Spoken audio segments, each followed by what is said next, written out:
एक तरफ दुनिया भारत को फ्यूचर सुपर पावर कह रही है और दूसरी तरफ महंगाई, फ्यूल प्राइसेस और इकोनॉमिक प्रेशर भी बढ़ता हुआ दिख रहा है। कंप्लेंट रहती है लोगों की कि एस्ट्रोलॉजर हमेशा बाद में बताते हैं कि ऐसा हो गया है। बहुत ही पुराना एक ग्रंथ जो अब मिलता भी नहीं है, वृद्ध गार्गीय संहिता, उसमें अर्थक्वेक्स और एक्लिप्सिस का कॉम्बिनेशन कैसे बनता था, कैसे आता है, कैसे मेदिनी ज्योतिष इसको पकड़ती है। क्या भारत किसी बड़े ट्रांसफॉर्मेशन से गुजर रहा है? क्या एस्ट्रोलॉजी देशों का फ्यूचर भी प्रिडिक्ट कर सकती है? आपको पता है कि भारत की ये मिडनाइट की आज़ादी जो है ये ज्योतिषीय कारण से हुई है। डॉक्टर राजेंद्र प्रसाद ने 2 एस्ट्रोलॉजर स्कॉलर्स से बात की, सूर्य नारायण व्यास जी जो उज्जैन के थे और हरदेव शर्मा त्रिवेदी जी जो सोलन के थे, और कहा हमारे पास उतना ही समय है, अब इसमें हम कुछ कर सकते हैं कि हम मुहूर्त निकालें, हम कुछ करें, कैसे हम आज़ादी लें। और हमारी किसी भी हिस्ट्री बुक में आपको ये नहीं पढ़ाया गया।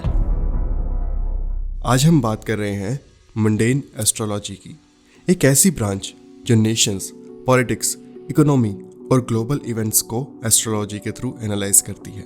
वहां से आप जानते हैं कि उस चार्ट में भारत विश्वगुरु होने ही वाला है। अगर करंट सिचुएशंस को देखें, इतनी प्रॉब्लम्स चल रही हैं, ऐसी कंडीशन को देखते हुए एस्ट्रोलॉजी कैसे कह सकती है कि भारत विश्वगुरु बनेगा? और इस डीप कन्वर्सेशन के लिए हमारे साथ हैं रिनाउंड एस्ट्रोलॉजर, रिसर्चर और स्पिरिचुअल थिंकर मनीषा आहूजा। ये जो अभी हम देख रहे हैं, जो 2020 से अप्रोक्सीमेटली 30 इयर्स का खंड है, इसमें कलयुग के इफेक्ट्स का रिवर्सल होगा। अब फिर से पॉपुलेशन लॉस का समय दिखता है। तो अगर ये जो अभी आप एक देख रहे हैं कि शांति सी हो गई है, ये सिर्फ एक लल बिफोर द स्टॉर्म जिसे हम कहते हैं। चाइना ने भी जो रास्ते और जो पोर्शंस इंडिया के लिए हैं, जो अक्षय चीन है, वो भी इंडिया के पास वापस आएगा। तो ये भी एक प्रेडिक्शन जानिए आप कि India will become a Hindu nation.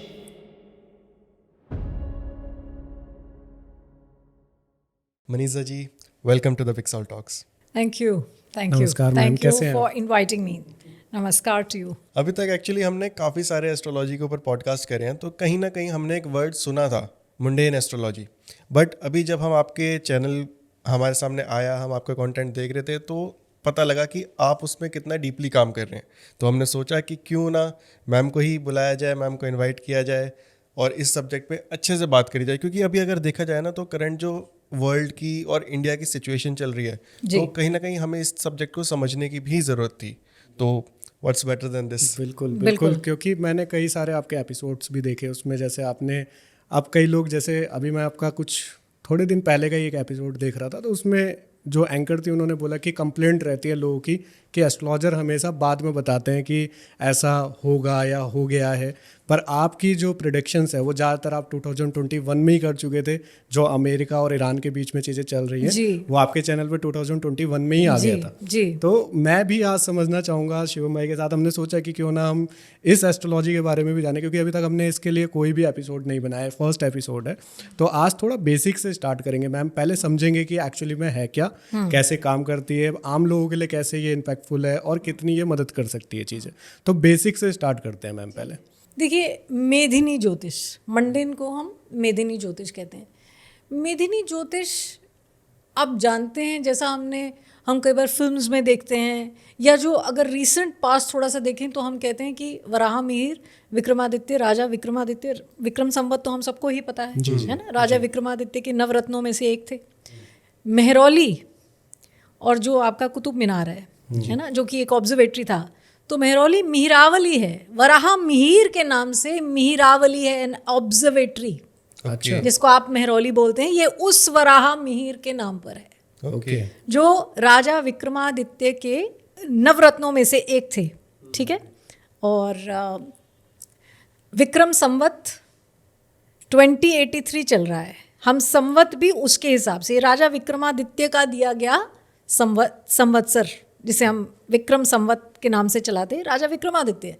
Ujjain के राजा भर्तृहरि के छोटे भाई, जो कि एक बड़े ही ऊंचे नाथ योगी रहे। उनकी एक बड़ी फेमस फोकलोर में एक बड़ी फेमस कहानी है, रानी पिंगला और उनकी, और कैसे गोरक्षनाथ जी ने फिर राजा भर्तृहरि को दीक्षा दी और वो सब राजपाट सब त्याग के एक नाथ योगी बने।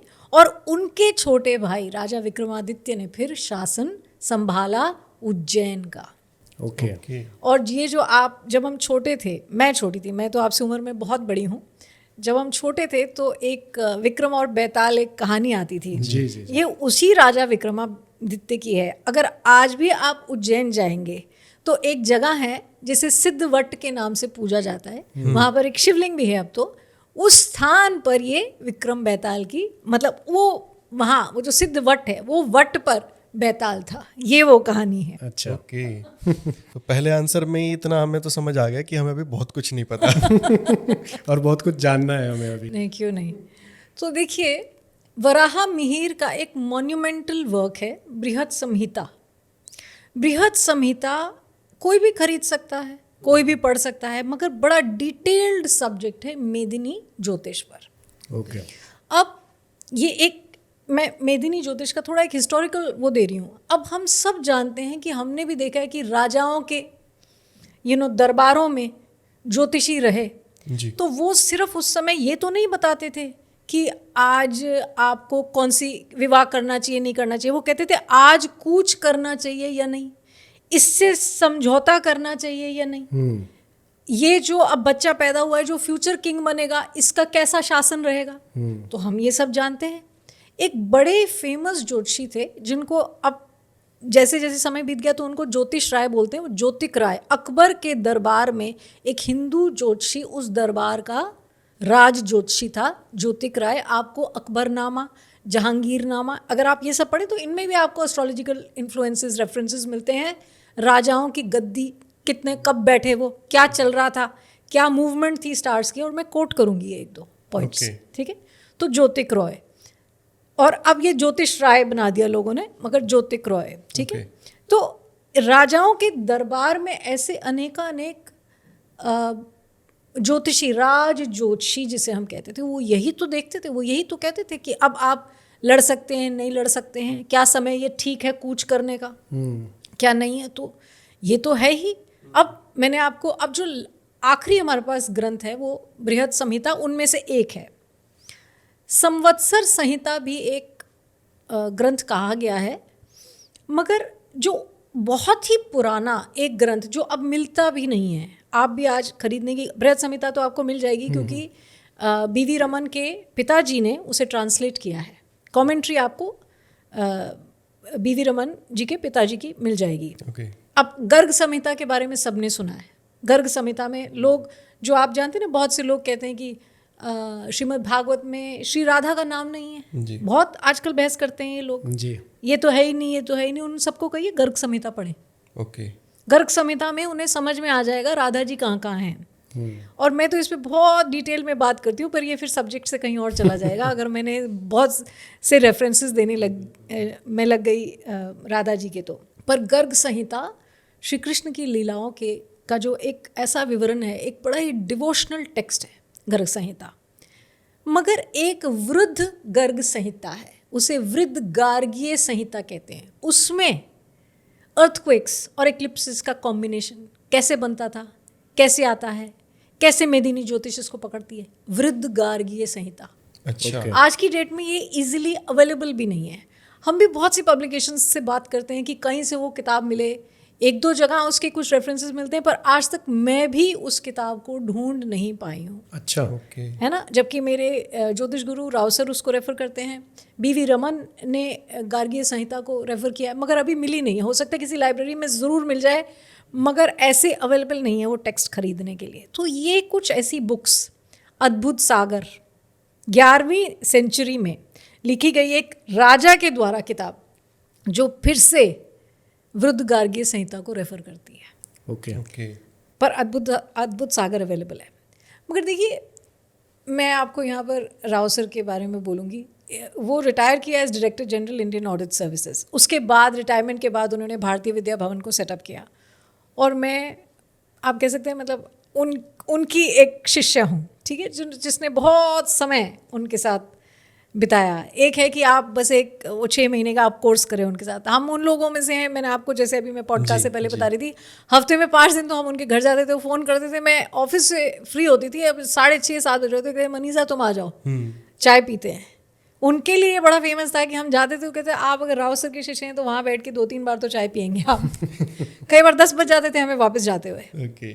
और ऐसा शेड्यूल होता था कि मुझे ऐसा लगता है कि मैंने शायद 2006 से 2021, जब वो दिल्ली में रहे, 2021 के बाद 2021 दिसंबर में वो बेंगलोर चले गए, मुझे नहीं लगा कि मुझे कुछ और करने का समय था, क्योंकि शायद मैं एक ब्रेकनेक स्पीड पे back to back work, back to back astrology, उनके घर जाना, बैठना, सीखना, दुनिया जहान की बातें करना। बड़े बड़े पॉलिटिशियंस उनके घर आया करते थे, बड़े बड़े लोग आया करते थे, हम उनके चार्ट्स देखा करते थे, समझते थे, देखते थे। मैंने उस परंपरा को, उस गुरु शिष्य परंपरा को जिया है। और वो अक्सर ये बात कहते थे। और मैं यहाँ पर एक आज बड़ा इंटरेस्टिंग, एक बार राव सर क्लास से बाहर निकले, किसी ने जाके पूछा, सर मुझे आपसे बहुत ज़रूरी बात करनी है। गुस्सा खा गए। ये पूछो देश में अमन कब होगा, ये पूछो शीत लहर कब बहेगी, अपने बारे में पढ़िए, देश और देश को समझो, इस राष्ट्र को समझो, राष्ट्र भूमि को समझो। मूड में थे उस दिन, तो ऐसे किसी को बोला। तो राव सर के घर जब हम जाया करते थे तो बुधवार के बुधवार विष्णु सहस्त्रनाम का पाठ होता था। ओके। तो वो बुला, हम सब लोग इकट्ठे होते थे, उसमें तो बहुत से लोग और भी आते थे जो ज्योतिष नहीं भी रेगुलरली करते थे। तो उनके साथ एक ये गीता का पाठ्यक्रम जिसे हम कहें, विष्णु सहस्त्रनाम पढ़ना, राधा परिहार स्तोत्रम पढ़ना, अनेक उपनिषद पुराण उनको समझना, एक पूरा एक, जैसे मैंने कहा ना, गुरु शिष्य परंपरा में। तो उस समय भी वो ये कहा करते थे, वो विष्णु सहस्त्रनाम नारायण कवच पढ़ाया करते थे। तो कहते थे नारायण कवच एक अपने लिए पढ़ो, एक अपने परिवार के लिए पढ़ो, और एक मातृभूमि के लिए पढ़ो। ओके। ये उनके शब्द हैं। मैं कई बार अपने वीडियोस में कहती हूँ एक मातृभूमि के लिए पढ़ा जाए, क्योंकि ये जो जनरेशन है ना आज की, हमारी भी, हमने युद्ध नहीं देखा है, मगर हमसे पिछली जनरेशन्स ने युद्ध देखा है। और आप वर्ल्ड ओवर देखें कितना जनरेशन युद्ध देख रही है अब। बिल्कुल। अगर हम रियलाइज़ नहीं करेंगे ना कि हमारे पास जो नेचुरल रिसोर्स, जो बाउंटी प्रकृति ने हमें दे रखी है, जो भारतवर्ष में हमें मिली है, प्रकृति माँ, भारत माँ, जननी जन्मभूमिश्च स्वर्गादपि गरीयसी, है ना, माँ और जन्मभूमि। तो जो यहाँ का अन्न खाए और प्रणाम ना करे इस भूमि को, वो फिर क्या, सही बात नहीं। यहाँ का आपने अन्न ग्रहण करा, जो इस भूमि से उपजा उसको तो आपने ग्रहण किया, उससे आपके शरीर में अष्ट धातु बने, है ना, सब बना। उसके बाद आप कहें तू कौन, तो फिर इससे बड़ा विश्वासघात नहीं। बिल्कुल, है ना। तो जैसा कि मैंने कहा, वो हमेशा कहते थे नारायण कवच आप 3 करें, राष्ट्र। और फिर एक बात और कहा करते थे, वो कहते थे बहुत लोगों को तो होरा यानी कि जो इंडिविजुअल हॉरोस्कोपी है उसमें इंटरेस्ट है, मगर ये इंटरेस्ट कि आप देश दुनिया को समझें, ग्रहण पे काम करें, क्योंकि इसमें बहुत रिसर्च चाहिए। राव सर ने जो 2002 जनवरी का गुजरात का अर्थक्वेक था, वो मतलब ये छपा हुआ प्रेडिक्शन है, और उन्होंने ये प्रेडिक्शन महीना पहले दिया था, मतलब वो छपने में महीना पहले लगा, उन्होंने 2 महीने पहले इसको दे दिया था कि गुजरात में एक बहुत बड़ा अर्थक्वेक आने वाला है। ओके। ये पब्लिश्ड प्रेडिक्शन है। बट आप देखेंगे सीस्मोलॉजी ने अभी भी कोई ऐसा प्रेडिक्शन नहीं किया कि अर्थक्वेक होने से पहले आपको 15 दिन पहले बता दे, मगर ज्योतिष फिर भी आपको बता देता है। मगर ये जानिए कि ज्योतिष को भी इतना काम करने के लिए लोग चाहिए कि हम लोग बिठाएं, कहें अच्छा वो वहाँ से शुरू हो जाते हैं, हम 1900 से शुरू हो जाते हैं, ग्रहण कब लगा, अर्थक्वेक कब आया, ये प्लैनेट्स कब मूव किए, इसमें अलग अलग प्लैनेट्स की मूवमेंट का हिसाब है। अब जैसे कि आपने सवाल पूछा, मैं आपके एक सवाल का बहुत लंबा जवाब दे रही हूँ, तो आप मुझे अगर आप अपने रास्ते को कुछ और पूछना चाहें बीच में पूछ सकते हैं, क्योंकि मैं तो हमारी ऑडियंस को भी डिटेल में सुनना पसंद है। अच्छा ठीक है। तो देखिए, अब जैसे मेदिनी ज्योतिष में हम जैसे देश कब बना उसकी कुंडली बनाते हैं, ठीक है। अब भारत को हमने 1947 15 अगस्त मिडनाइट जी। अब यहाँ पर मैं एक और पॉइंट बताऊंगी। आपको पता है कि भारत की ये मिडनाइट की आज़ादी जो है ये ज्योतिषीय कारण से हुई है? नहीं। अच्छा। और ये सर वुड्रो वाइट ने टाइम्स लंदन में मई 1988 में इस बात को लिखा भी है। ओके। पहला पॉइंट, उनकी एक किताब है कन्फेशंस ऑफ एन ऑप्टिमिस्ट, जिसमें भी वो ये बात को लिखते हैं कि India's independence has an astrological basis. एक विदेशी हमारी परंपरा को समझता है और हमारी परंपरा को समझते हुए ये बताता है कि ये हुआ था। और हमारी किसी भी हिस्ट्री बुक में आपको ये नहीं पढ़ाया गया। जी नहीं। ये है लेफ्टिस्ट मेंटालिटी। अगर आप सत्य को दबा दें वो सही नहीं, फिर चाहे आप राइट हो चाहे आप लेफ्ट हो, सब सही है, मैं ये कहती हूँ, मगर सत्य को दबाना हर तरीके से गलत है। डॉक्टर राजेंद्र प्रसाद ने 2 एस्ट्रोलॉजर स्कॉलर्स से बात की, सूर्य नारायण व्यास जी जो उज्जैन के थे और हरदेव शर्मा त्रिवेदी जी जो सोलन के थे, और कहा president of India Rajendra Prasad ji, doctor Rajendra Prasad, और उन्होंने कहा कि अब लॉर्ड माउंटबेटन ने बोला है कि अब हमारे पास उतना ही समय है, अब इसमें हम कुछ कर सकते हैं कि हम मुहूर्त निकालें, हम कुछ करें, कैसे हम आज़ादी लें। ये दोनों स्कॉलर एस्ट्रोलॉजर्स, इन्होंने कहा अभिजीत मुहूर्त लीजिए। अभिजीत मुहूर्त आप जानते हैं, वाल्मीकि रामायण में अभिजीत मुहूर्त में श्री राम का जन्म बताया गया। बहुत से लोग कहते हैं कि श्री राम का जन्म तो दिन में था, आपकी तो मिडनाइट की है, तो मिडनाइट में कौन सा आपका अभिजीत मुहूर्त है। तो हरिवंश पुराण में बहुत आपको ये पॉइंट्स बताऊंगी। हरिवंश पुराण श्री कृष्ण का जन्म अभिजीत मुहूर्त मिडनाइट में बताता है, तो मिडनाइट का अभिजीत मुहूर्त है। ओके। तो अभिजीत मुहूर्त में आप आज़ादी लें। पुष्य नक्षत्र में चंद्रमा हो, जो कि महानक्षत्र है, पुष्य नक्षत्र शनि का नक्षत्र है। वृषभ लग्न में ये आज़ादी लें, जो कि स्थिर लग्न है, जो कि नई फाउंडेशन सेट करने के लिए एक स्थिर लग्न ज़रूरी लग्न है। ठीक है। और जैसे ही आप ये सेट करेंगे तो आप देखिए, अगर चंद्रमा पुष्य नक्षत्र यानी कि शनि के नक्षत्र का है तो पहली दशा भी शनि की लगी। अब वृषभ लग्न के लिए शनि जो है वो योग कारक ग्रह है ना, नवम और दशम भाव का स्वामी हो गया, है ना। तो एक योग कारक ग्रह की पहली दशा भारत को चली। ठीक है। 18 साल, अप्रॉक्सीमेटली 18 साल कुछ महीने की भुगती थी उस समय। ओके। फिर उसके बाद चली बुध की दशा। वृषभ लग्न की कुंडली के लिए बुध द्वितीयेश और पंचमेश है, लक्ष्मी स्थानों का आधिपत्य है। तो शनि के बाद बुध की दशा चली, कैसी भी प्रॉब्लम हुई, बट भारत ने अपने आप को अपने फर्म फुटिंग पे आप देखिए, तो वहाँ से आप जानते हैं कि उस चार्ट में भारत विश्वगुरु होने ही वाला है ना। और हम फिर से अभी आगे इसकी बात करेंगे। तो फाउंडेशन का चार्ट जो है ये मेदिनी ज्योतिष में हम इसको देखते हैं। ठीक है। जबकि वराह मीर जो हैं वो अनडिवाइडेड इंडिया में कैप्रिकॉर्न लग्न, मकर लग्न के चार्ट को भी देखते थे। ठीक है। अब उसका समय टाइम वो हमारे पास अवेलेबल नहीं है। आप जानते हैं नालंदा में कितना कितना लिटरेचर चला गया, हमारे पास जो है हम उससे आगे चलते हैं। आज की डेट में वृद्ध गार्गीय संहिता ढूंढनी मुश्किल हो जाती है, बिल्कुल, है ना। तो अब यहाँ पर मैं एक और बात करूँगी। एक बड़े ही फेमस मराठी एस्ट्रोलॉजर रहे, उनको भी गए बहुत समय हो गया, एस.के. केलकर। उन्होंने अर्थक्वेक्स पर इतना काम किया कि रशियन साइंटिस्ट आकर उनसे समझे।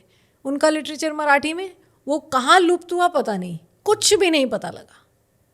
पर राव सर उनसे मुखातिब थे।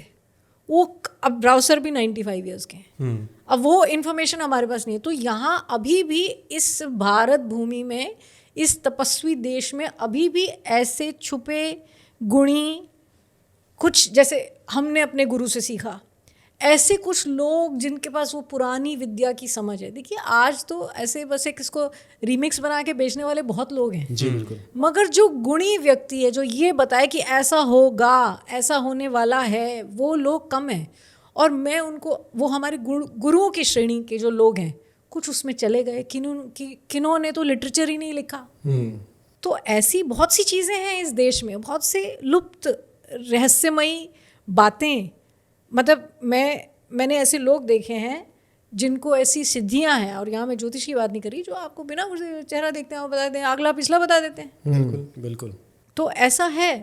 तो मेदिनी ज्योतिष, तो मेदिनी ज्योतिष से जैसे मैंने आपको बताया, ये एक बेसिक पॉइंट हम लेते हैं, फाउंडेशन चार्ट। इसके बाद हम उस साल को देखते हैं, अब साल कैसा आया।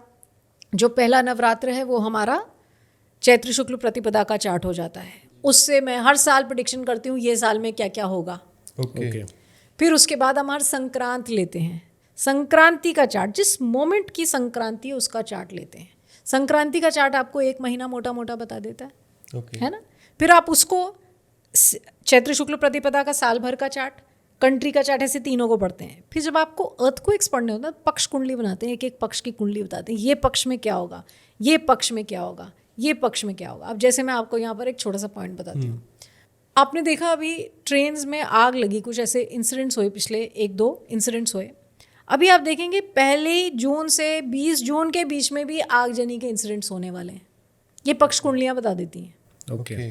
पहली ये अब आ गया बस, है ना। 1 जून से 20 जून के बीच में भी आगजनी के इंसिडेंट्स हैं। अब आगजनी में विस्फोट हो सकता है, ब्लास्ट हो सकता है, आग लग सकती है कहीं पर भी। मगर 1 से 20 जून में आपको ये भी दिखेंगे। ओके। ठीक है। जून का मंथ बहुत ज़्यादा ठीक नहीं दिखता, क्योंकि 20 जून से अगर हम आगे चलते हैं, 20 जून से 10 अगस्त अगर हम देखते हैं, तो उसमें भी बहुत ज़्यादा, जिसे कहते हैं, कम्युनिटीज़ के बीच में टेंशन दिखती है। और 20 जून और 30 जून के बीच में भी बहुत ज़्यादा परेशानी का समय दिखता है, विस्फोटक सा समय है वो भी। तो जून का महीना तो है ही है, बट मैंने आपको थोड़ा सा आगे जाकर भी ये पक्ष कुंडली से देखा जाता है। ओके। 15-15 दिन समझते हैं। आप अमावस्या का चार्ट बनाएंगे, फिर आप पूर्णिमा का चार्ट बनाएंगे। अगर आप मेरे चैनल पे जाएंगे तो मैंने 25 दिसंबर को 3 जनवरी के बारे में बताया था कि 3 जनवरी से प्रॉब्लम शुरू होगी, और वहाँ से आप देखिए डोनाल्ड ट्रंप ने वेनेजुएलन प्रेसिडेंट को 3 जनवरी को उठाया। अब कोई इन बातों को समझे। अब हमारे पास भी कोई बहुत सारे लोग नहीं है कि मैं उनको कहूँ तुम ये रिसर्च करो, हाँ अब ठीक है। अब क्या एरिया होगा वो उसको हमने नहीं समझा।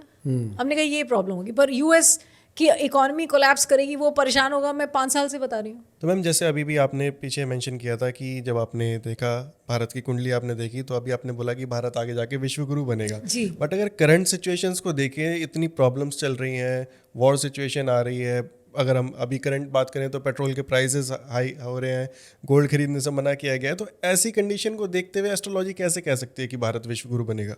देखिए ऐसा है कि अभी तक वेस्ट जो था, वेस्ट यानी कि आप यूएस बताएं, तो वो जो कंट्रीज थी वो ऊंची थी, वो हमें बताती थी ज्ञान क्या है, हम उनकी बातें पढ़ते थे। अच्छा वो बता रहे हैं कि दुनिया गोल है, वो उन्होंने ऐसे किया, हम अपना तो सारा भूल ही गए, बिल्कुल, है ना। तो we were looking up to them.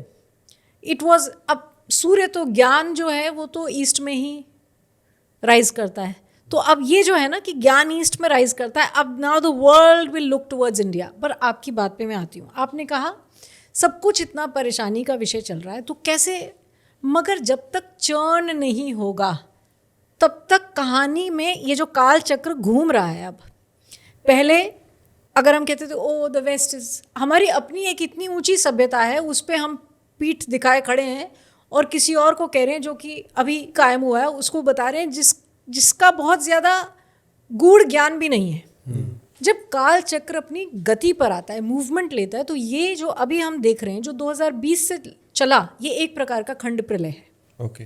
जो खंड प्रलय होता है, जब जब वो एक युग में आता है तो उस युग के इफेक्ट्स को रिवर्स करता है। अब ये कलयुग में आप जानते हैं, हम ये भी काल की गणना है जो हम बताते हैं दुनिया को कि हम श्वेत वाराह कल्प में चल रहे हैं। एक कल्प जो है वो half day time of Brahma है ना, एक कल्प जी। एक कल्प में 14 मनवंतर हैं, एक मनवंतर में 71 महायुग हैं। हम 28th महायुग में चल रहे हैं, 7वें मनवंतर के, उसके कलयुग में। इतनी गणना है हमारी लोग कहते हैं। एनीवे, तो जब काल चक्र चलता है तो खंड प्रलय अलग अलग पॉइंट्स पे आता है। ये जो खंड प्रलय है जो 2020 से आया, ये ऑलमोस्ट आप समझ लीजिए 2020 से 50, 2020 से अप्रॉक्सीमेटली 30 ईयर्स का खंड है। इसमें कलयुग के इफ़ेक्ट्स का रिवर्सल होगा। अब कलयुग में अगर ये मायावादी जीवन हो गया था, या जो सत्य है उस पर धूल जम गई थी, या वो दब गया था, और आप जो असत्य है उसको सत्य समझ के उसको एक्सटोल करने लगे, अब वो समय पलट जाएगा। तो जो बहुत ज़्यादा व्यभिचारी जीवन है, बहुत ज़्यादा मटीरियलिस्टिक जीवन है, अब वो ख़त्म हो जाएगा।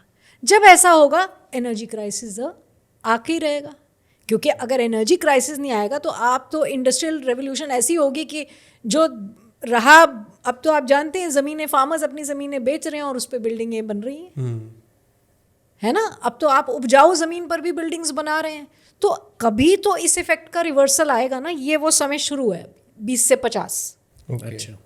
अब जब ऐसा होगा तो जैसा कि मैंने बताया व्यभिचारी जीवन, वो जो बहुत अब फिर से पॉपुलेशन लॉस का समय दिखता है, पॉपुलेशन लॉस का समय दिखता है, डिजीज, वॉर, राइटिंग, ये 3 आने वाले समय में हाईलाइट करेंगे अब ये 3 कारण।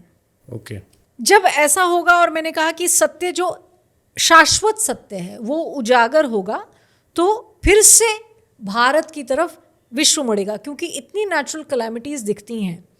बल्कि यहाँ तक बात आ सकती है कि यूएसएसआर तो जब खंडित हुआ सो खंडित हुआ, यूएस की भी आप देखेंगे स्टेट्स जो हैं कुछ बाहर निकल जाएंगी उसके फोल्ड से, मतलब ऐसी तबाही दिखती है। ओके। और जो आने वाला समय है उसमें अब मैं ये बड़ी बार कहती हूँ, क्रिश्चियन और मुस्लिम कंट्रीज़ आने वाले समय में लड़ने वाली हैं। Christian countries led by Israel, जिनका साथ यूएस देगा, इज़राइल का साथ यूएस देगा, और इधर जो है मुस्लिम कंट्रीज़ को चाइना सपोर्ट मदद करेगा। मगर मुस्लिम कंट्रीज़ को चाइना मदद करते हुए उन मुस्लिम कंट्रीज़ को खा जाएगा, ओके। उनको खाने की कोशिश करेगा और कुछ को कंज्यूम कर लेगा। ओके। तो एक ब्लडी वॉर का समय आ रहा है जो हम 27 से 33 का पीरियड लेते हैं। ये अगर हम इज़राइल का चार्ट पढ़ते हैं, 33 भी नहीं, वो 34 दिखता है। ओके। इज़राइल का चार्ट अगर हम पढ़ते हैं तो 27 अप्रॉक्सीमेटली मार्च अप्रैल से 33। तो अगर ये जो अभी आप एक देख रहे हैं कि शांति सी हो गई है, ये सिर्फ एक लल बिफोर द स्टॉर्म जिसे हम कहते हैं। ओके। अच्छा।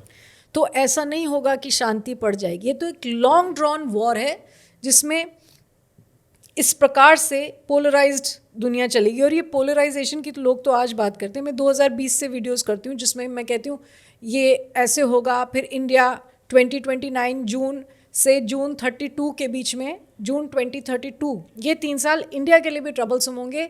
बड़ा मुश्किल होगा किसका साथ देना है किसका साथ नहीं देना है, क्योंकि दोनों साइड अपने कुछ दोस्त होंगे। ओके। अब समझ नहीं आएगा ये ऐसे करें, मतलब बहुत बहुत फंस जाना या एक ऐसे डायलेमा में फंसना कि अब क्या होगा।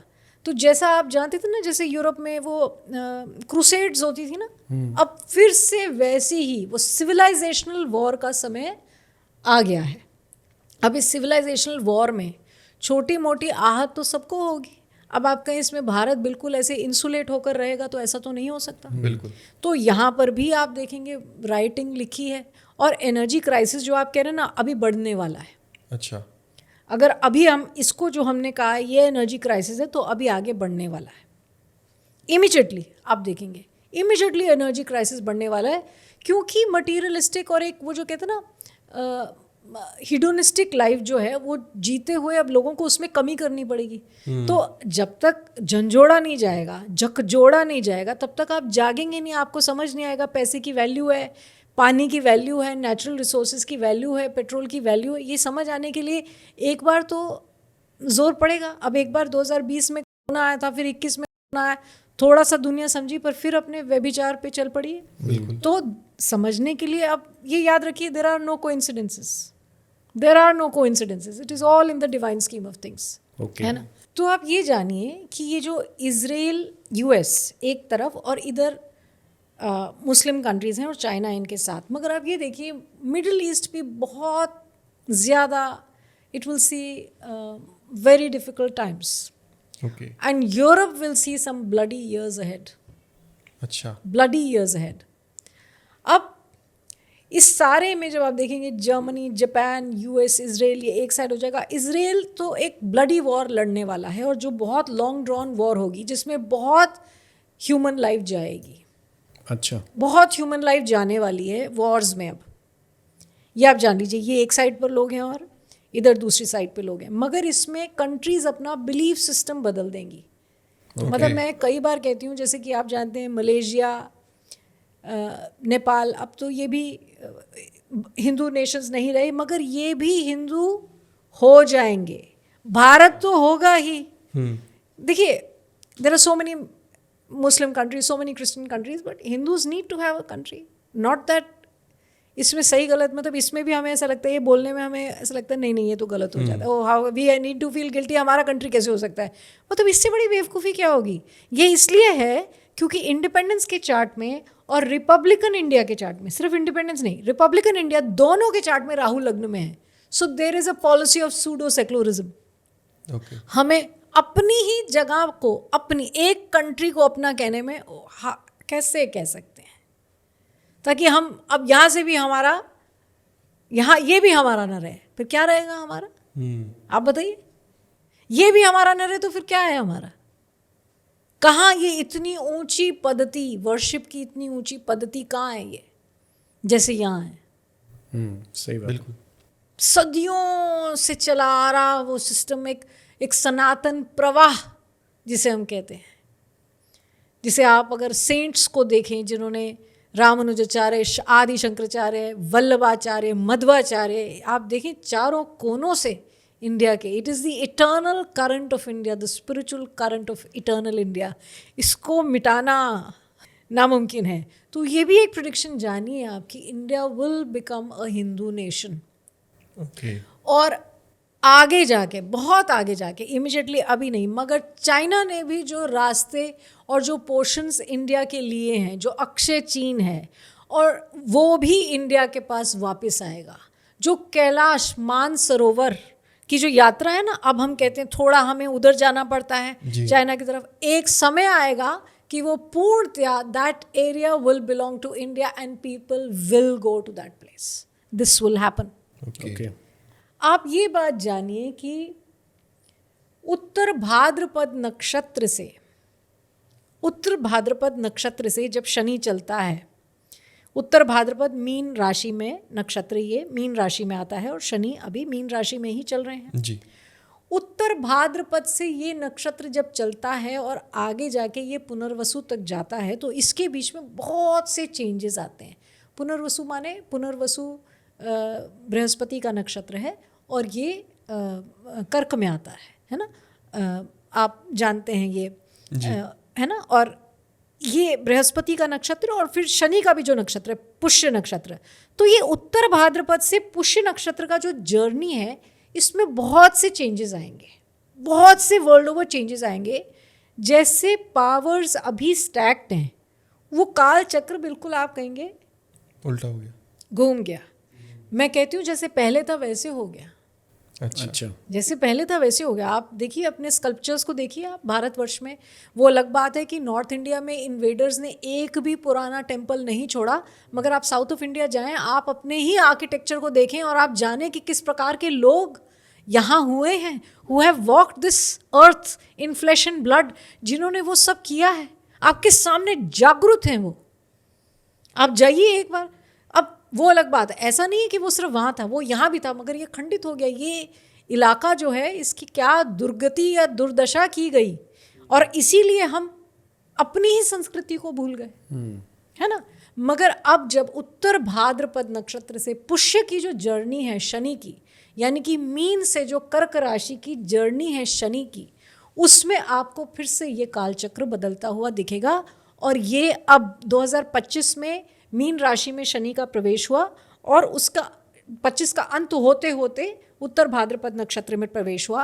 अब अगर आप कर्क में शनि का प्रवेश देखें तो वो 2034 मिड ईयर 2034 से होगा। मिड ईयर 2034 से मिड ईयर 2036 अप्रॉक्सीमेट पीरियड जो है वो 2 साल शनि का कर्क राशि में है, और उसी में आपको मरकरी का आखिरी नक्षत्र पड़ेगा और उससे पहले पुष्य नक्षत्र शनि का पड़ेगा, है ना। तो ये जो पूरा पीरियड है, अगर आप कहें ये जो ऑलमोस्ट डेकेड अगर हम कहें 25 से 35, ये इस काल चक्र को बदल देगी। और ऐसे ऐसे हिस्से, मैं पीओके की तो बड़ी पुरानी भविष्यवाणी है, मैंने आपको आज चाइना की बात बता दी और ये भी बता दिया कि कैलाश मानसरोवर की यात्रा के लिए आप ये नहीं कहेंगे कि अब वो वहाँ जाना पड़ रहा है। मगर यूएस इस पूरी, इसमें ऐसी क्षति होगी यूएस की, जैसा फिर दोबारा अपने पाँव पर नहीं खड़ा हो पाएगा यूएस, और इसमें नेचुरल कैलेमिटीज़ भी बहुत हैं। अच्छा। ये भी आप जानिए। और डोनाल्ड ट्रंप तो अब जो कर रहे हैं सो कर रहे हैं। आप देखेंगे कि मैं कई बार कहती हूँ, ये बृहस्पति शुक्र और शुक्र बृहस्पति की जब जब दशाएं चलती हैं तो व्यक्ति बहुत ही स्टूपिड डिसीजंस लेता है एज हेड ऑफ स्टेट। तो मिड ईयर 27 तक डोनाल्ड ट्रंप को ये दशा चलती हैं, तो अभी भी आने वाले समय में गलत डिसीजंस लिए जाएंगे। मार्च 28 के बाद यूएस अपना डाउनफॉल देखने लगेगा। मगर हम ये कहें इसमें इंडिया को कोई क्षति नहीं होगी, ऐसा नहीं होगा। एनर्जी क्राइसिस भी आएगा, राइटिंग भी होगी, कुछ डिजीज़ भी आएगा, मगर इस स्टॉर्म से नाव सक्सेसफुली बाहर निकलेगी। जो बाहर परेशानी होगी वो यहाँ नहीं होगी। उसके होने के बावजूद देखिए, मैंने आपको कहा है कि अब इंडिया एक हिंदू राष्ट्र होगा तो वो ये सारी चीज़ें आसानी से नहीं होंगी। बिल्कुल। आपको अपना एक घर पे भी अपना नाम लगाने के लिए आपको गिल्ट कॉन्शियस हो रही है कि हमारा एक भी घर कैसे हो सकता है, तो हम कहाँ रिफ्यूजी बन के कहाँ जाएंगे। तो मैम अब थोड़ी देर बाकी वर्ल्ड को साइड में रखते हैं और इंडिया के ऊपर बात करते हैं कि जब आप इंडिया की कुंडली देखते हैं तो आपको और क्या क्या चीज़ दिख रही है, क्योंकि अभी आपने बहुत सारी चीज़ें बता दी, बहुत आगे तक की चीज़ें बता दी, बट माइनर से लेके मेजर तक और क्या क्या ऐसा दिख रहा है? राहु का प्रवेश जो है, अभी राहु और केतु जो हैं वो कुंभ और सिंह की धुरी में चल रहे हैं, एक्सिस में चल रहे हैं। जी। नवंबर एंड में ये एक्सिस बदलेगा और मकर और कर्क की एक्सिस पे आ जाएंगे। अब मैं बड़ा इंटरेस्टिंग एक पॉइंट बता रही हूँ। राहु केतु 18 महीने अप्रोक्सीमेटली रहते हैं एक एक्सिस में, तो आप समझ लीजिए नवंबर 26 से मई 2028 के बीच में ये चेंज्ड एक्सिस जो है ये मकर और कर्क के एक्सिस में रहेंगे। ये वाला जो एक्सिस है ना, ये कम्युनिटीज़ में इन फाइटिंग कराएगा। ओके। ठीक है, तो हमें ध्यान रखना चाहिए। देखिए, मैं ये नहीं कहूँगी, धैर्य एक अच्छी चीज़ है, हम तो ये कहेंगे ना हो लड़ाई। क्यों हो? क्योंकि रक्तपात, किसी का बेटा, किसी की बहन, किसी का बच्चा क्यों दुख पाए। शायद हमें आराम से, बट कई बार क्या है कि विदेशी जो ताकतें हैं, वो जो ऐसे एलिमेंट्स हैं, अगर उनको उकसाती हैं, आप एक बात याद रखिए, आप कहते हैं पॉलिटिकल आइडियोलॉजी, सभी कहते हैं पॉलिटिकल आइडियोलॉजी, आप वर्ल्ड ओवर देखिए, मैं कहती हूँ रिलीजियस आइडियोलॉजी है। चर्च को कौन सी पार्टी को पावर देनी है, पॉलिटिकल आइडियोलॉजी इफेक्ट हो जाती है रिलीजियस आइडियोलॉजी से, और वो आपकी कंट्री से नहीं, वो तो बाहर से पैसा आ जाता है उसका। बिल्कुल। बाहर की कंट्री डिसाइड करती है कि रिलीजियस आइडियोलॉजी के बेसिस पर एक स्टेट को इस कंट्री में कैसे पकड़ा जाए। अगर वो सारी स्टेट जो है वो एक पर्टिकुलर रिलीजन की हो जाए तो वो पॉलिटिकल पावर गेन करेगी वहाँ पर, ऑटोमेटिक, एक कोई और को बनने नहीं देंगी। आप जानते हैं कि नॉर्थ ईस्टर्न स्टेट में जवाहरलाल नेहरू के प्राइम मिनिस्टर बनने के बाद इंडियन साधुज, मंक्स को वहाँ जाना ही अलाउड नहीं था। ये आप पढ़िए तो आपको डेटा इजीली अवेलेबल है। ये क्यों? ये सवाल हम अपने आप से पूछते ही नहीं है, क्योंकि द इंडियन मेंटालिटीज़ कि आप अपनी ज़िंदगी के बारे में सोचिए, बाहर आप देखेंगे नहीं। अगर आप कबूतर बन के अपनी आंखें बंद कर लेंगे और सोचेंगे कि कोई कार्निवोरस एनिमल बैठा ही नहीं है आपको प्रे करने के लिए, तो ये फिर आपकी फूलिशनेस है, हाइट ऑफ फूलिशनेस। तो आप बताइए क्यों हमने सेपरेट किया? It was part of our country, हमारा कल्चर, हमारा सिस्टम, सब कुछ हमारा। पर हमने कहा यहाँ ना हमारा spiritual leader, spiritual system, spiritual लोग जो वो वस्त्र ही पहनते हैं, हमारे साधु, हमारे मंक्स वहाँ नहीं जाएंगे। क्यों? ऐसा वहाँ क्या हो रहा था जो हमें वहाँ नहीं जाना था? अब आप देखिए, जैसे जैसे एक एक स्टेट को ऐसे काटा जाएगा तो बचेगा क्या? इसलिए यहाँ पर यही तो प्रॉब्लम है। तो यहाँ पर मेरा एक हिंट दिया आपको कि कैसे रिलीजियस आइडियोलॉजी पॉलिटिकल आइडियोलॉजी को कवर करती है। जी। क्या कहूँ मैं इसे आप स्ट्रेटेजिक वो कहें, इन्फिल्ट्रेशन समझें, या आप ये देखें कि अगर आपने अपने टर्फ को नहीं बचाया ना, तो आपका टर्फ जब्त करने के लिए दुनिया बैठी है। आप सोच रहे हैं लोग नहीं, अपना राम personal भरोसे personal बहुत देख अच्छी रहे हैं। चीज़ है, जी। और हम तो सच में राम भरोसे हैं जिस तरीके से हम चल रहे हैं, क्योंकि यहाँ कोई डिवाइन करंट है जो बचाया है सबको। जिस तरीके से हम चलते हैं ऐसा तो, क्योंकि हम एकजुट हो ही नहीं पाते। बिल्कुल। हम एकजुट हो ही नहीं पाते, हमें हर बात पे मतभेद है। अगर हम एक नहीं होंगे तो फिर हम एक भी नहीं रहेंगे। बस आप समझ, I think you have summed it very well, है ना? I think that is the need of the hour. ये हमें समझना चाहिए। पर मैं कहती हूँ हम नहीं चाहते। पर देखिए, अब मैंने आपको कहा कि नवंबर 2026 टू मई 2028 इसके बीच में कम्युनिटीज़ आपस में लड़ सकती हैं, वायलेंस हो सकता है। अब जब हम इस 18 मंथ्स को समझते हैं तो हमें एक और पॉइंट समझना पड़ेगा कि शनि मीन राशि से निकल के मेष राशि में आ जाएंगे अप्रॉक्सीमेटली जून 2027। जब शनि मीन राशि में आएंगे तो दशम दृष्टि से मकर को देखेंगे, राहु को देखेंगे जो वहाँ पहले ही हैं। इसका मतलब जून 27 से मई 28 प्रॉब्लम बहुत बड़ी होगी। ओके, कितनी ज़्यादा बड़ी? बड़ी प्रॉब्लम। क्योंकि शनि भारत की कुंडली में द्वादश भाव से नवम भाव को देखेंगे। अगर आप भारत की कुंडली जानते हैं तो ये वृषभ लग्न की कुंडली है। नवम भाव पे मंगल की अष्टम दृष्टि और शनि की दृष्टि है। इसको शनि एक्टिवेट कर देंगे। राहु ऑलरेडी यहाँ बैठे हैं, नवम धर्म का भाव, यहाँ थोड़ा सा विस्फोट है। ओके। तो ये मैंने आपको बहुत फाइन करके बताया पीरियड। अब इसमें अगर हम मंगल का भी गोचर लगाएंगे वो तब, तो हम वो महीने और दिन भी बता सकते हैं कब एग्रीवेट होगा। अच्छा। अब आप ये भी जानिए, मैंने बहुत बार कहा कि बंगाल में जैसे ही इलेक्शन होगा प्रॉब्लम है, प्रॉब्लम है, प्रॉब्लम है। और अभी अगर आपको लग रहा है ना ये थोड़ी सी प्रॉब्लम है, हम बहुत, आप मानिए Bengal was not an election, आपकी कंट्री की सॉवरेनिटी एट स्टेक थी। 27 किलोमीटर तो अभी दिया है for fencing work to begin. आप कैसे एक एनिमी स्टेट के साथ, जहाँ पर माइनॉरिटी के साथ इतना ज़्यादा खराब हो रहा है, आप कैसे एक एनिमी स्टेट के साथ कहेंगे हम अपने बॉर्डर फेंस नहीं करेंगे? नहीं करेंगे। क्या, ये मेरे को बताइए, ये क्या पॉलिटिकल आइडियोलॉजी है? आप कैसे at the cost of the safety of your country, एक पॉलिटिकल पार्टी वहाँ पे बैठ के कहती है मैं बॉर्डर पोरस करूँगी और तुम्हें तंग करेंगे, तुम्हें सिखाएंगे। ये हमारी हार है एज अ कंट्री, ये हमारी हार है एज अ कंट्री। अगर इस समय सीआरपीएफ वहाँ नहीं जाती तो वो तो फेंसिंग आप देख लीजिए, कितने सालों से फेंसिंग करने को तैयार ही नहीं है। कैसे एक पार्टी ने आपकी कंट्री को वो फ्रंट खोल दिया।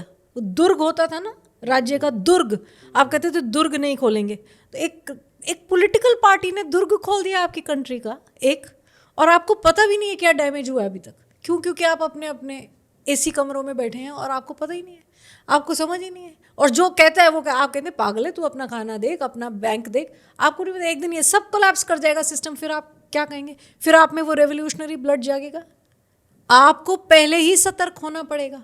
एक पूरा बॉर्डर पिछले इतने सालों से पोरस है, क्या क्या नहीं हो गया वहाँ पर।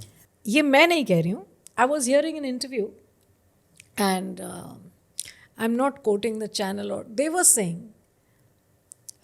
और अभी रिसेंट इट्स ऑल ओवर, कि वो बॉर्डर इसलिए बंद नहीं किया जा रहा था that the CM of Bengal said that ऐसा करो बंगाल को एनेक्स कर लो बांग्लादेश में and make me the prime minister of that country. अच्छा। आपके पास लोग हैं यहाँ जो आपके ऑपोजिशन पार्टी के हैं, जो चाइना के साथ जाके मेमोरेंडम साइन करके आ रहे हैं। मैं कहती हूँ ऑन व्हाट बेसिस आप अभी भी उनको वोट देते हैं? आप में राष्ट्रवाद नाम की चीज़ है या नहीं है? आप अपना घर नहीं बचाएंगे, आपने अपना घर नहीं बचाया, आप अपनी बेटियां नहीं बचा पाएंगे। और आपकी शक्ति आपके राष्ट्र की स्त्री में है। आपकी स्त्री आप बेच आए, अगर आपके पास कुछ भी नहीं है, खाली हैं आप, और आप सोचते हैं आपका वजूद है और आपकी स्त्री नहीं है, आपकी शक्ति गई, आप खत्म है, फिर आप क्या करेंगे? बिल्कुल। इसलिए मैं कहती हूँ कि स्त्री को सशक्त होना पड़ेगा, कोई और तो उसे बचाने के लिए खड़ा ही नहीं है। इसलिए आपको कौन मिलता है, क्या कहता है, जाइए ही मत, सभी दुर्गा बन जाइए। क्या पता कौन है सामने आपके, किस वेश में कौन आया है। सीता जी को भी समझना, अगर सीता जी को वो समझ होती तो नहीं जाती, मगर मैं कहती हूँ वो एक लार्जर स्कीम ऑफ थिंग्स में एक बात थी। मगर आपके सामने कब रावण आया आप समझें, क्योंकि शायद आपको बचाने अब राम नहीं आएंगे जी, आपको बचाने अब कृष्ण नहीं आ रहे हैं, वो तो द्रौपदी थी।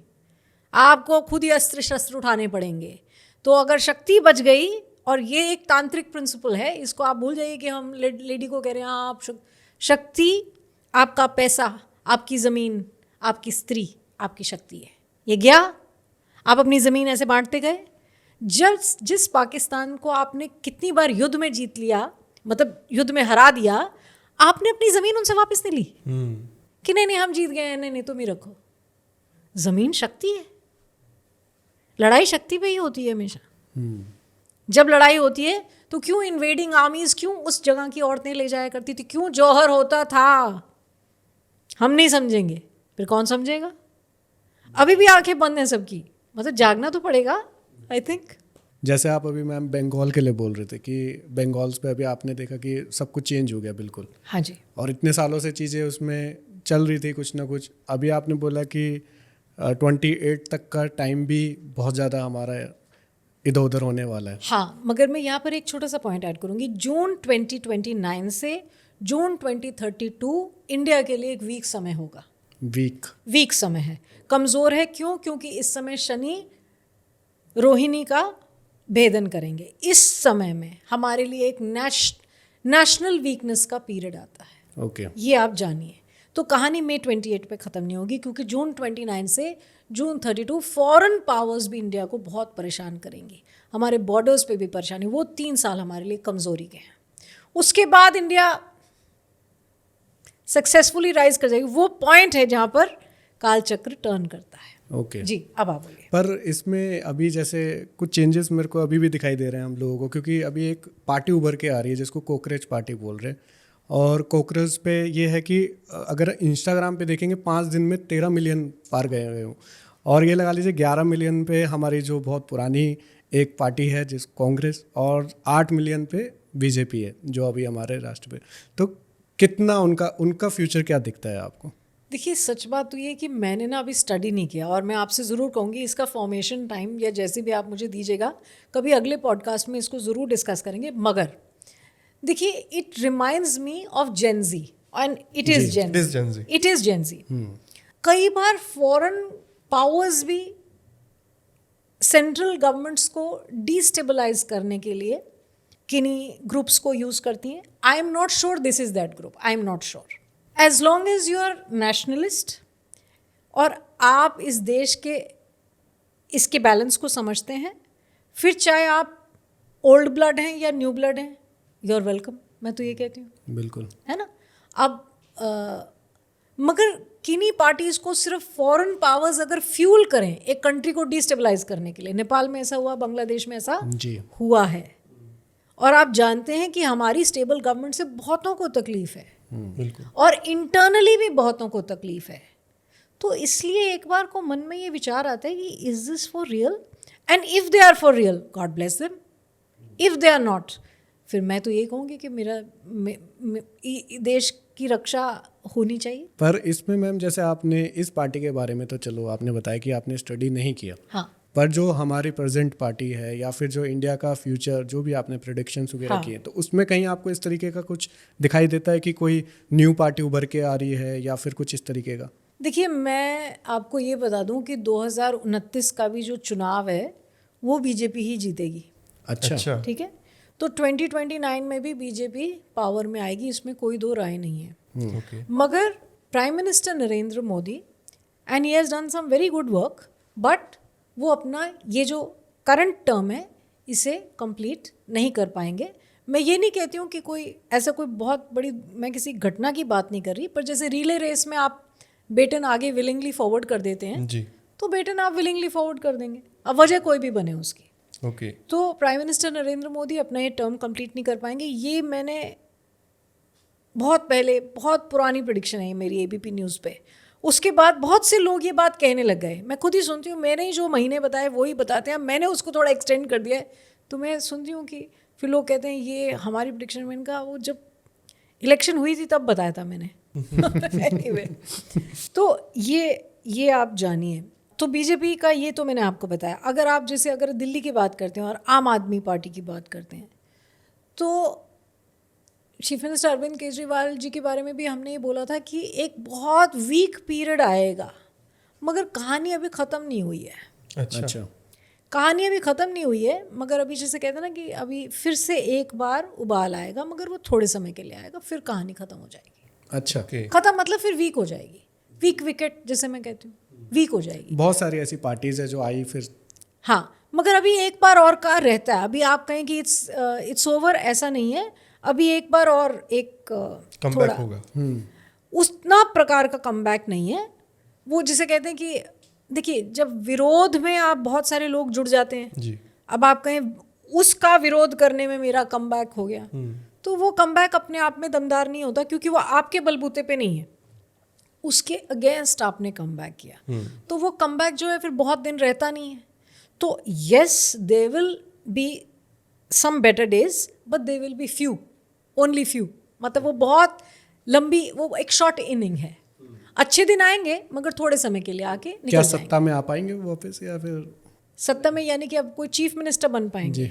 नहीं, मतलब सांसद आ सकते हैं? सांसद बन सकते हैं, चीफ मिनिस्टर नहीं बनते दिखते। तो मैम जब हम इतने अप्स एंड डाउन्स की बात करते हैं, हम कंट्री के ऊपर इतनी प्रॉब्लम्स आगे जाके देख रहे हैं, तो एज अ ह्यूमन बीइंग सबको अपना अपना भी डर होता है कि भाई एज अ बिजनेसमैन हमारे बिजनेस पे कुछ इम्पैक्ट ना आए, मैं जॉब कर रहा हूँ, मेरी जॉब रहेगी कि नहीं, सब अपने सर्वाइवल के ऊपर सोचते हैं। क्यों नहीं? तो आने वाले टाइम में जो इकोनॉमी है उस पर क्या इम्पैक्ट पड़ेगा? क्या ऐसी भी कोई प्रॉब्लम्स लोगों के ऊपर आ रही हैं कि उसमें कुछ क्राइसिस आएगा? देखिए जैसे हमने एनर्जी क्राइसिस की बात की ना, और हमने कहा कि वो बढ़ने वाला है, मैं आपको ये बताऊं कि आने वाला समय वाटर राइट्स देखेगा। जल की ऐसी, पानी की ऐसी दिक्कत होगी। इसलिए आज भी अगर आपके घरों में लोग पानी वेस्ट कर रहे हैं, आपके घरों में जो मेड्स भी काम कर रही हैं वो भी पानी वेस्ट कर रही हैं, हम उनको भी समझाते हैं एक दिन आएगा, एक दिन आएगा, ये जल जिसको हम ऐसे बहा रहे हैं ना, ये इसको एक एक बूंद को हम तरसेंगे। इसलिए इस जल का ध्यान रखा जाए, जो नेचुरल रिसोर्स है उसका ध्यान रखा जाए, वो कहीं से खरीद के नहीं मिलेगा फिर। क्योंकि आने वाले समय में आप देखेंगे, यहाँ पर मैं वापस आती हूँ इंडिया पे जो आपने पूछा, मगर ग्लेशियर्स मेल्ट करेंगे, वाटर लेवल्स बहुत बढ़ जाएंगी, फिर चाहे वो ब्रह्मपुत्र है, वो गंगा जी हैं, चाहे वो हमारी यमुना नदी है, अच्छा, वाटर लेवल्स बढ़ जाएंगी। डलूज जिसे हम कहते हैं, और वो सिर्फ यहाँ नहीं, फॉरेन कंट्री में तो डलूज दिखता है पानी का, जिसे हम कहते हैं भाव।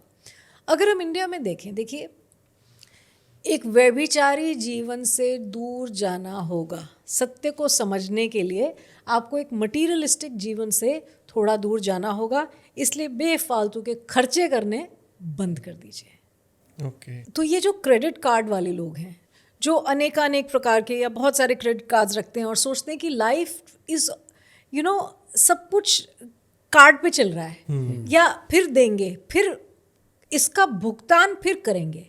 जो अभी है, देखिए रोग ऋण रिपु आपका छठा घर है। जब आप बहुत ज़्यादा क्रेडिट करते हैं ना, तो छठे को कमज़ोर करते हैं। ओके। ये आप ध्यान रखिए, उसको इन्फ्लेट कर रहे हैं आप, तो फिर ये प्रॉब्लम का ही कारण बनता है। ये आजकल की जो सिस्टम है, ये आपको प्रोवोक करता है, आपको उकसाता है कि आपने जो नहीं भी कमाया, आप वो भी खर्चा करें जो आपके हाथ में नहीं है। मैं ये कहूँगी आप वही खर्चा करें जो आपके हाथ में है, जो आप निपटा सकते हैं ना, जिसका आप भुगतान कर सकते हैं, आप वही खर्चा करें। Don't overstep. अपनी चादर से पैर बाहर मत पसारिए, रोना, आंसू कम पड़ जाएंगे आने वाले समय में, ऐसा होगा। और बेफालतू में अपने बच्चों को मैं वहाँ फॉरेन कंट्री पढ़ाने भेजूँ, मैं वहाँ भेजूँ, लाखों की फीस दूँ, नॉट रिक्वायर्ड। जिसको पढ़ना है और समझदार होना है और सक्सेसफुल होना है इस कंट्री में, वो यहाँ पढ़ सकता है और सक्सेसफुल हो सकता है। जस्ट भेड़ चाल में आप अपने बच्चों को बाहर मत भेजिए। बाहर के कंट्रीज़ के हालात अब ठीक नहीं होने वाले हैं। Don't send your children abroad. This is a good country, we have good education, let them study here, don't waste your money. और अपने सोशल स्टेटस को दिखाने के लिए बेफालतू में पैसा मत उजाड़िए। देखिए जब तक मैंने कहा जो है उसका भुगतान करें, जी। जो है आपके पास उतना ही खर्चें। कि हाँ, अगर आपने कार्ड्स पे भी, मैं यहाँ पर कोई क्रेडिट कार्ड्स के अगेंस्ट नहीं हूँ, बट मैं कह रही हूँ आप खर्चे वही जिसका आप भुगतान कर सकते हैं। और instalment is a great thing, but remember don't overstep. अपनी चादर से पैर बाहर मत पसारें, क्योंकि ले ऑफ्स होंगे, ये सब होगा, अचानक से प्रॉब्लम आएगी। इसलिए ट्रेडिशनल अप्रोच जो है पैसे के बारे में, उसको, लक्ष्मी को स्थिर, आपके पास पैसा होना चाहिए, जुड़ा हुआ पैसा होना चाहिए। आपके पास प्रेशियस मेटल जो पुराना पड़ा है उसको बेचें मत, उसको रखें संभाल के। ओके। और वैल्यू करें इस लक्ष्मी की। इसे आप देखिए, लक्ष्मी को लक्ष्मीपति की तरफ मोड़ना होता है। आप जिए, मैं नहीं कहती हूँ कि आप अपने आप को एंटरटेन ना करें, आपको मूवीज़ देखने जाना, आपको कुछ भी करना आप करिए, live your life well, but दायरे में एंड इन मॉडरेशन। ये नहीं कि यहाँ उड़ाया वहाँ उड़ाया, फिर एक दिन आप दाने दाने को मोहताज हो जाएंगे, फिर पता लग जाएगा आपको। इसलिए इन सारी बातों का ध्यान रखें, ये आने वाले समय के लिए इम्पोर्टेंट है। इसलिए 2 पैसा जोड़ के रखें for the rainy day, that's more important. Manisha ji, thank you so much for this wonderful, insightful and a very deep conversation. बहुत मज़ा आया, बहुत अच्छा लगा ये सारी बातें सुन के, एंड आई होप कि हमारे ऑडियंस को भी ये चीज़ इतनी ही अच्छी लगी होगी और समझ आया होगा कि भाई बच लो।